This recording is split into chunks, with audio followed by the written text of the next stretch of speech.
یه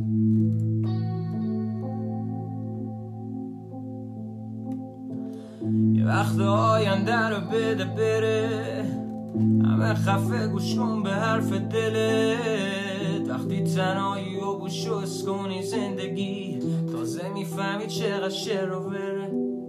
یه وقت همه چی رو بده بره، خالی کن بط رو اگه دلت گرفت. حرفای دکترتو بگی به چپ، نسخه ای درسته که دلت بگه. الان ساعت 4 صبح، تازه پا شدم از خوابم، وقت دیوونه بازیامه. باز میخوام خراب شم، میخوام شلوار این زندگی رو اپاش درارم. بیدار تا 4 صبح، بعد شلوغ شه نوار مغز هستم بی خیالش. تو این دهه آینده هم دارم مگه وقتی جاییم که زمان و زمین با من سگ نتیجهش میشه اخلاق گوهم.